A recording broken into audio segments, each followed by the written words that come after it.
Hola, ¿qué tal? Bienvenidos a La Pepa. Este es un programa de Canal Capital y de lasillavacía.com, donde buscamos explicar en profundidad los temas que son de interés para usted.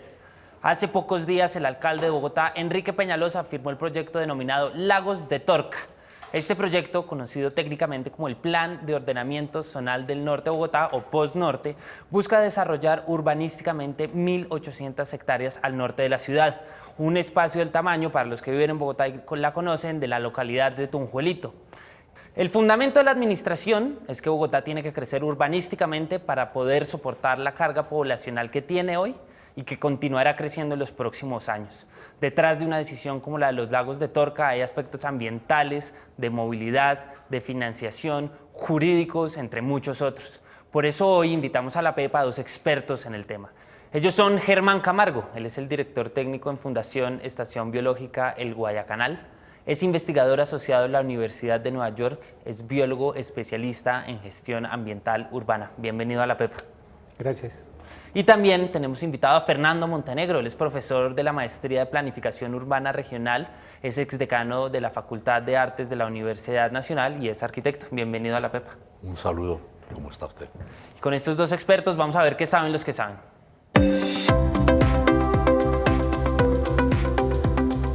Fernando, esta es una discusión que viene desde hace mucho tiempo en la ciudad y es una discusión bastante técnica, pero que en el fondo tiene un problema de crecimiento de la ciudad. ¿Dónde meter 4 millones de personas que se supone que va a crecer la ciudad en los próximos 3 años? ¿Por qué no nos describe un contexto general para tener unas bases sólidas para entrar en discusiones más técnicas? Los temas de discusión sobre el crecimiento de Bogotá se inician por allá en una cosa que se llamó fase 2 en la década del 70. Desde allá empezó Bogotá a preocuparse por dónde ponía una población que venía creciendo muy fuertemente. Todos tenemos que recordar que Bogotá es una ciudad que se empieza a comportar como el resto de capitales latinoamericanas hacia la mitad del siglo XX. Y a partir de los años 70 se empieza una preocupación sobre cuál debe ser el tamaño de esta ciudad para acoger una población que realmente estaba llegando a la ciudad. El primer debate sobre la zona norte se presenta en el acuerdo que se llamó el Acuerdo 6 de 1990, en donde se propone hacer un trabajo sobre una zona que se llamaba la zona de transición del norte de Bogotá. Y es el primer intento por ver qué se hace con esa zona y cómo se recibe una población creciente.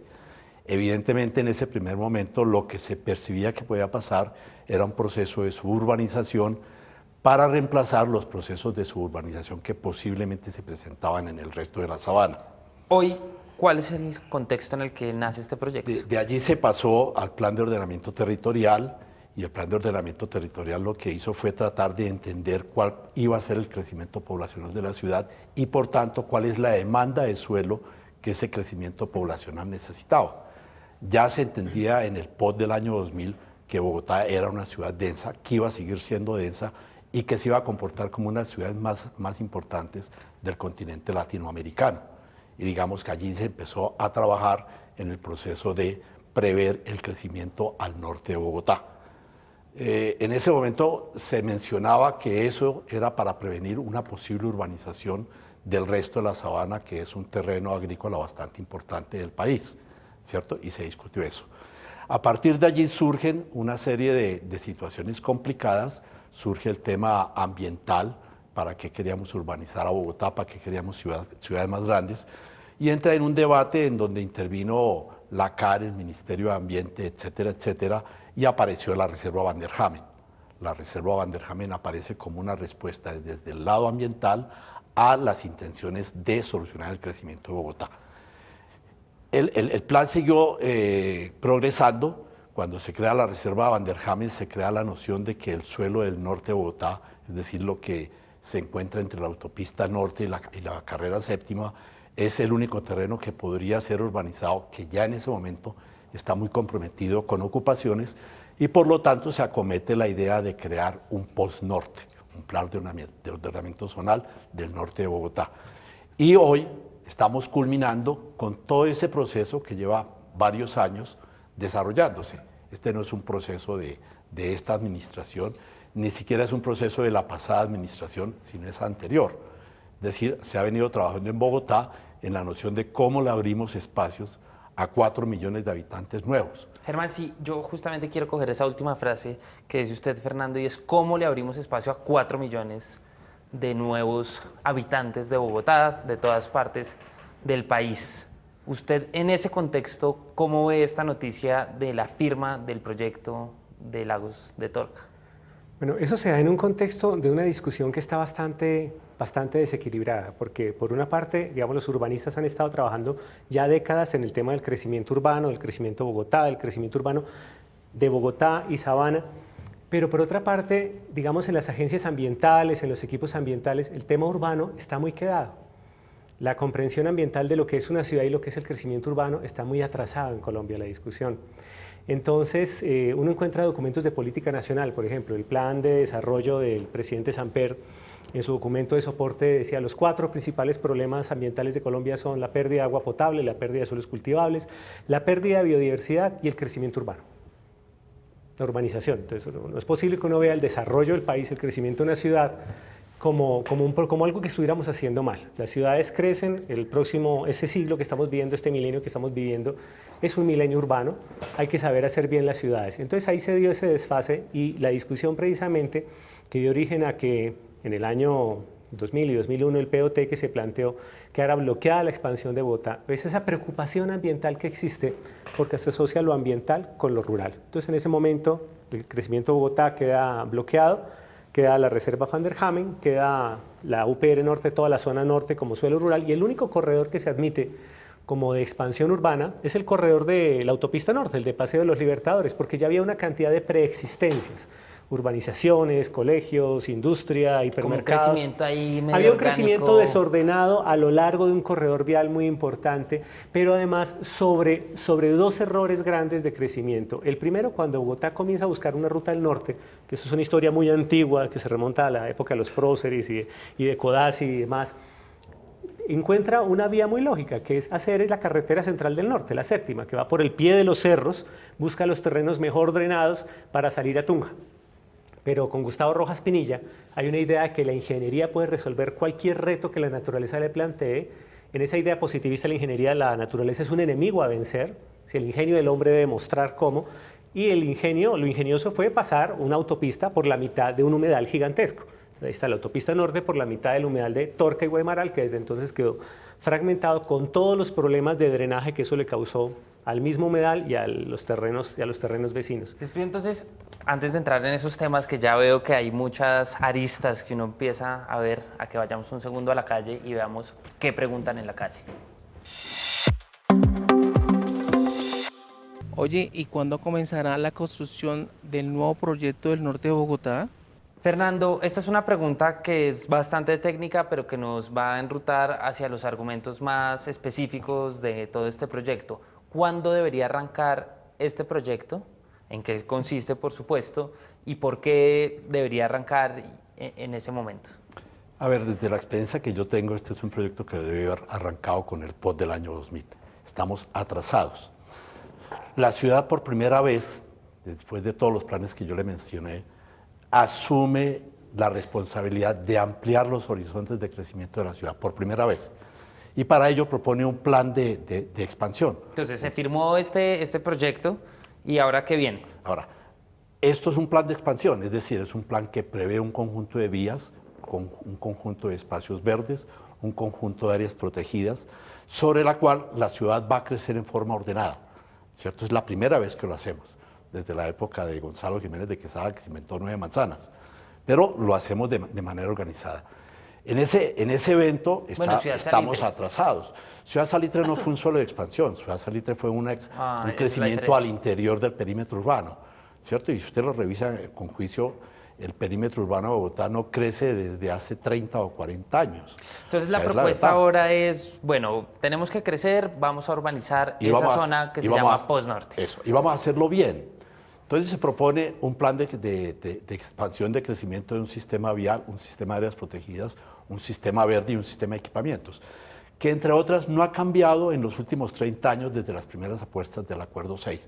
Las vías siguen siendo las mismas, la recuperación del humedal Torca-Guaymaral sigue siendo el mismo, la apuesta de los cementerios que existen en la zona sigue siendo la misma, y la noción de un conjunto de colegios, universidades e instituciones que había en la zona sigue siendo exactamente igual.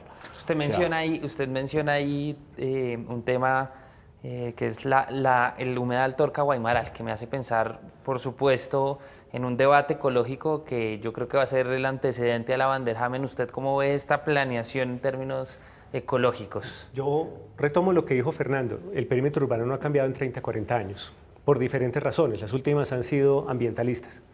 Y la idea de que la ciudad no crezca justamente en el ápice de su crecimiento, o sea, en el momento en que Bogotá tenía mayor inercia de crecimiento económico, infraestructura, población, negocios, dotaciones, justamente cerramos el crecimiento de Bogotá. Eso dio lugar a unos fenómenos muy sencillos. Toda la expansión informal en el oriente, el suroriente y el sur de los estratos más bajos, toda la dispersión suburbana de los estratos más altos hacia el eje de Chicota, Chía, Cajicá, incluso Zipaquirá, Tocancipá. Y por supuesto, la ciudad que no tiene suelo comienza a expulsar cosas, comienza a expulsar la industria, comienza a expulsar dotaciones. Entonces tenemos en el eje de la autopista norte, como no seguimos creciendo y no hicimos más ejes viales hacia el norte, entonces lo que hicimos fue conducir toda la movilidad de la ciudad en un solo trancón hacia aquellos usos que ya habíamos expulsado por falta de suelo urbano. Entonces estamos pisándonos los cordones de un zapato con el otro zapato, no tenemos movilidad, expulsamos el crecimiento en desorden. Pero perdón que le insista, ¿cuál es el debate ambiental que muchos ambientalistas están criticando con esta aprobación? Bueno, el debate ambiental, ¿cuál es? En últimas, la ciudad partió un humedal y fragmentó una estructura ecológica que no va de los cerros orientales hasta el río Bogotá. Va de los cerros orientales al humedal de Torca y del cerro de la Conejera al humedal de Torca. Esa cuenca, que es la cuenca de Torca y Guaymaral, si se quiere. ese valle, que es un valle cuaternario, esa es una estructura geológica, esa no hay que inventársela, la tiene la naturaleza, está hecha de dos fallas geológicas, la falla de Usaquén y la falla del Boquerón, que van a formar el valle del humedal. Y eso lo partimos con ese eje donde no solo mandamos una autopista, sino que mandamos una serie de usos en desorden, ¿sí? Y estamos atormentando la naturaleza y atormentando a las personas. Pero entonces, ¿cuál es la crítica que mucha gente ha salido a preguntar y a criticar? Porque hay unos malos entendidos. Digamos, el primer malentendido es que Lagos de Torca es el primer paso para quitar la reserva y cambiarla por urbanización. ¿Usted cree que eso es verdad? No, como le digo, este es un proyecto que lleva 30 años exactamente, quedó recortado por la decisión, digamos, general de la ciudad de hacer la reserva Van der Hamen y de no urbanizar el suelo rural que existe. ¿Pero usted no cree que de la sea autopista. el primer paso hacia la Van der Hamen? Para nada, es que este es un proyecto que viene estudiándose hace mucho tiempo y lo estudió la administración de Petro, lo estudió la administración de Moreno. Es decir, esto es una cosa que se estudió cuando paralelamente se estaba definiendo, entre otras, los planes para mantener la Entonces, Van der Hamen. ¿cuál es el beneficio ambiental, Germán? La reserva Van der Hamen es un eje que atraviesa Lagos de Torca, ¿sí? Viene desde el Cerro de la Conejera y atraviesa de occidente a oriente Lagos de Torca. En las decisiones que se tomó en aquel momento por parte del Ministerio de Ambiente y de la CAR y que acogieron todas las administraciones distritales hasta la presente, Lagos de Torca va por todo el corredor de la autopista norte, la reserva Van der Hamen se cruza exactamente en sentido perpendicular. Lagos de Torca ocupa un suelo que fue excluido de la reserva por las decisiones de la CAR y del Ministerio, sí, y la reserva está en otro suelo. Obviamente, para que esto ecológicamente funcione, hace falta hacer lo que se hizo en el diseño de Lagos de Torca. Lo primero, ¿Qué es qué? arreglar el problema de la autopista norte sobre el humedal. O sea, elevarla. Elevar la autopista norte para que el humedal recupere su funcionamiento hidráulico y ecológico. Ok, lo siguiente, devolverle al humedal una serie de áreas que no han sido urbanizadas y que siguen siendo inundables, lo que llamamos las zonas ecológicas complementarias. Como esto es un plan zonal, no podemos cambiar la estructura ecológica que tiene el POT. Pero la forma de darle más área, más espacio al humedal y amortiguar la vecindad urbana es hacer esas zonas ecológicas que son para que las personas puedan llegar allí y tengan servicios. Claro, porque la gente, y perdón que vaya como al argumento más básico, la gente dice, ¿cómo va a ser ambientalmente algo bueno si lo que van a hacer es construir? Fernando. Porque mire, el problema ambiental, la ciudad forma parte del problema ambiental. La ciudad no es ajena al medio ambiente. Es un medio ambiente distinto, ¿cierto? La ciudad lo que es opuesta al medio natural, eso es otra cosa. Pero el medio ambiente existe dentro de Bogotá. Entre otras, es un medio ambiente no tan malo como todo el mundo lo pinta. Bogotá no es una ciudad fatalmente tratada desde el punto de vista ambiental. Es una ciudad, yo siempre lo he dicho, que tiene como tres grandes ventajas. Una, es una ciudad muy densa, es la ciudad más densa de todo el continente. En América no existe una ciudad tan densa como Bogotá. Y cuando existe densidad, existe una contención del desarrollo urbano, existe una ciudad que compacta, que no ocupa suelos agrícolas ni ocupa suelos de protección, y digamos que esa es una de las grandes ventajas de esta ciudad, y ojalá podamos seguir manteniendo esa Y entonces, idea. ¿por qué el proyecto es ambientalmente sostenible? El otro gran elemento que tiene Bogotá es que tiene al lado un elemento de protección, un elemento natural sumamente importante, que son los cerros orientales que se extienden hasta el Sumapaz. Y ese es uno de los de las grandes potencias que tiene Bogotá. Es decir, Bogotá se compensa en su crecimiento con algo que casi ninguna otra ciudad tiene en el mundo. Y ahí cómo entran ¿Cierto? Lagos de Torca. Existe una mutua relación. En Lagos de Torca la apuesta, y yo la conozco desde los orígenes, la apuesta de Lagos de Torca es mantener un conjunto de áreas protegidas y empezar a recuperar un elemento que es fundamental, que es el humedal de Torca y Guaymaral. O sea, básicamente... Que y entre si- otras se estuvo mirando positivamente durante la administración del alcalde Petro. Germán, no sé si usted está de acuerdo con esta afirmación, y es la apuesta para que esto se pueda decir que es un proyecto ambientalmente positivo, es que va a volver a unir el humedal Torca con el de Guaymaral, que en realidad es uno solo. O sea, número uno, eso. Número dos, que va a restaurar la conexión de las quebradas con el humedal, que esa se perdió por unos canales y por unos cortes viales. Esa se recupera con el proyecto de Lago de Torca. Las quebradas vuelven a llegar al cuerpo del humedal para sostenerlo. La otra ventaja es que se le devuelven al humedal una serie de áreas inundables y unas áreas para que las personas lo puedan utilizar. La otra ventaja, que se crea una serie de corredores ecológicos para que las dos piezas de la reserva Van der Hamen, la que está hacia el lado del río y la que está hacia el lado de los cerros orientales, tengan conexión a través de la quebrada Las Pilas, a través de la quebrada Aguascalientes, a través de la San Juan, a través de la quebrada La Floresta. Pero lo más importante, que es difícil de entender por el enfoque ambientalista convencional, la conexión ecológica más importante es la conexión entre las personas y la naturaleza. Nosotros estamos creando dentro de un urbanismo de 1000 y pico de hectáreas, estamos creando un espacio público de 600 hectáreas. Estamos hablando de más del 40% en espacio público en el proyecto. Que no del cual- necesariamente quiere decir ambientalmente espacio público efectivo, amigable. 600, pero esas 400, verde. de esas Porque 400... un andén, pues No, digamos, no, de no, no. ambiental. Pero no de espacio tiene. esas- verde. Claro, pero de esas 465 son espacios verdes, ¿sí? Espacios verdes, además de otros espacios verdes que están en las vías y que no los contemos, pues si hablas de rondas, de parques lineales de quebrada, de la recuperación del humedal, y estamos hablando de los corredores ecológicos que se van a hacer en Torca, con cargo a los mismos predios, con cargo a los mismos propietarios y desarrolladores. Sí. Es el mismo urbanismo el que paga por eso. Que ahí quiero pasar al segundo tema. Entonces estamos hablando del punto de vista ambiental y de la necesidad histórica de un crecimiento que ya lo describimos. Pasemos al modelo de negocio urbanístico. ¿Cómo va? Le falta la apuesta más importante que la ciudad da, no que la naturaleza tiene. Y es que Lagos de Torca va a tener una densidad sumamente importante, que va a seguir en línea con lo que Bogotá ha construido a lo largo de toda su historia. Claro, Fernando. Y ahí usted habla de construcción. Hablemos Sí. de cómo es ese modelo. El modelo, Porque mucha gente, digamos, critica esto como, claro, esto va a beneficiar es a los constructores y esto es para el que mo- los financiadores no, de la no, campaña se enriquezcan. Pero aclaremos. A mí el problema de que la gente se enriquezca en la ciudad no tiene ningún problema. Todos vivimos en la ciudad para hacer exactamente eso. Aquí nadie vive para volverse pobre. Todos, el más pobre y el más rico, viven para eso en una ciudad como Bogotá. Y hay que acabar con esa idea de que somos unos comerciantes y no vemos más. Todos somos unos comerciantes. Pero lo importante... Claro, lo digo es porque es un bien público. ¿no? Claro, Entonces enriquecerse con No, con es una que, cosa pública. claro, la cosa pública es la creación de la ciudad. Y Entonces, en eso ¿cómo estamos todos. cómo funciona? Pero ¿cómo funciona? La ley 388, que es la ley de ordenamiento territorial, previó una serie de instrumentos de financiación y de urbanización, ¿cierto? Esos instrumentos buscan que cuando la ciudad se desarrolle con los recursos propios del sector privado que construye la ciudad y no los del sector público. Y eso fue algo sumamente novedoso.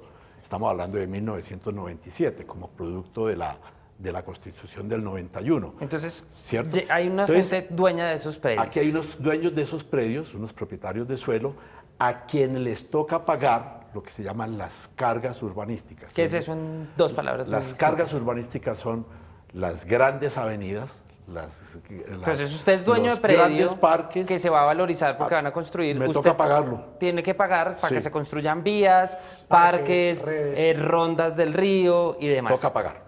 ¿Cómo funciona este tema de la fiducia? Rápidamente. Toca pagar. La fiducia es un mecanismo que se ha descubierto en los últimos años. La fiducia básicamente es una empresa, es la noción más Entonces, moderna como de que una se empresa, engloba todo ese en territorio. donde todos entramos a un negocio que se llama la empresa de Un Lagos poco de ciudad, Tolca, como Ciudad Verde en Soacha. que como fue- Ciudad Verde en Soacha, en donde hay un conjunto de propietarios del suelo que ponen su suelo. Entonces hay todo una el serie mundo de mete cargas su que suelo en un todos ellos paquete, pagan. se comprometen a hacer unas carreteras. Exactamente. ¿Y qué reciben a cambio? ¿Y qué reciben a cambio? Una cosa que se llama el aprovechamiento, es decir, la cantidad de metros cuadrados, la norma para desarrollar metros cuadrados, que son el negocio. Entonces, ¿quién paga la urbanización? El negocio inmobiliario. Es exactamente eso. Fernando y Germán, los invito a que vayamos a la pepa de este asunto.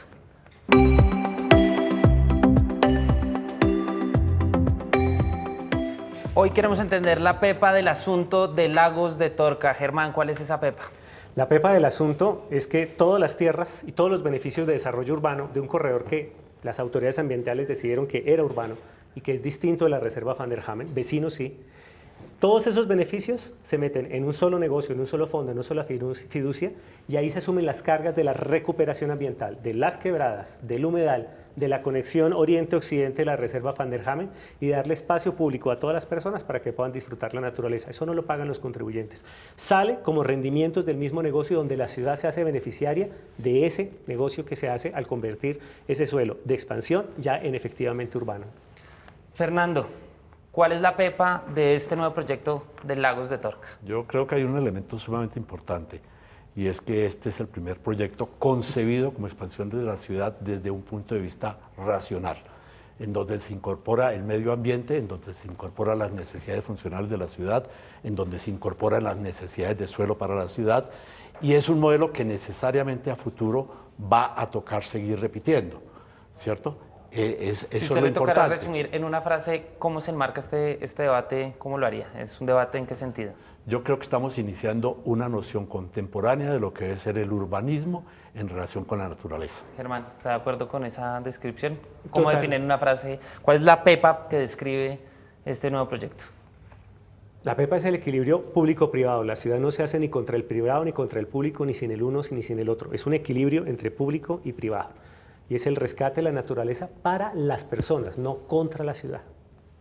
Fernando Montenegro y Germán Camargo, muchas gracias por haber aceptado la invitación a la pepa. Y a todos ustedes recuerden que este programa es una alianza entre lasillavacía.com y Canal Capital. Si quieren que hablemos de un tema en particular como hoy con estos dos expertos, por favor escríbanos a @lapepa_oficial o @lasillavacía y cuéntenos qué tema quiere que le expliquemos. Hasta la próxima.